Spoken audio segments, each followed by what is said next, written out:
Okay mga kamobs, so yun na nga.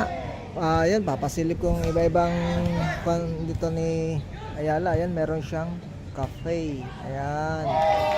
Okay, at bakit may nalagay na yun kamobs? Habang sila naman, pwede dito ito maglaro ng mga volleyball. Ito yung mga pwede dito habang nagre-relax ka talaga. Ayan, no, nakikipaglaro yung mga foreigners sa ating mga kababayan. Ayan, no. Oh.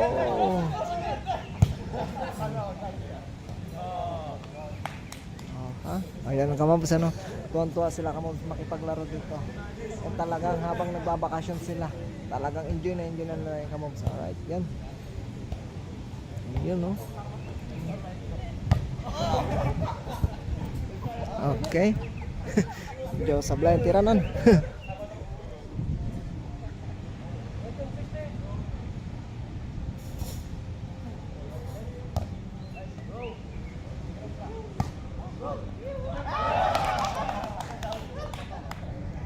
So, ayan kamobs, ano.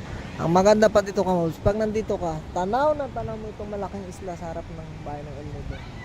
Yan kamobs ay isang sa malaking isla dito na nakaharap sa mismo sa bayan ng El Nido. Yan naman at nakasabi siya dito sa kay Ayala, oh. Yan, oh, malaking isla yan kamobs.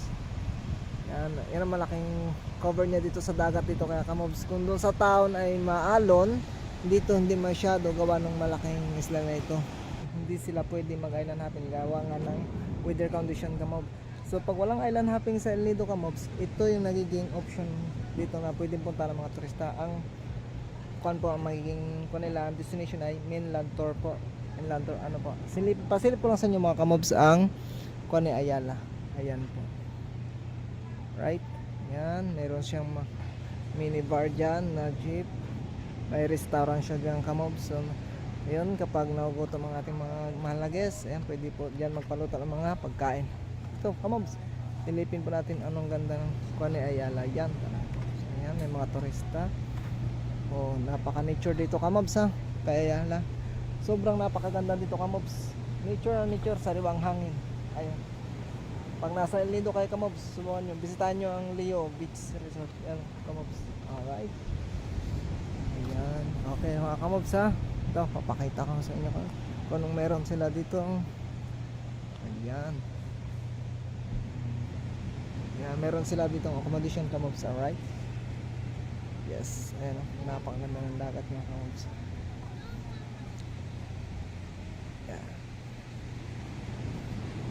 Okay. So ayan, ang ganda dito kamobs, puti ang buhangin. Talagang gandito sa Palawan kamobs, ano? Alright, ayan pa. Ayun. Mayroon din siya dito kamobs sariling pier.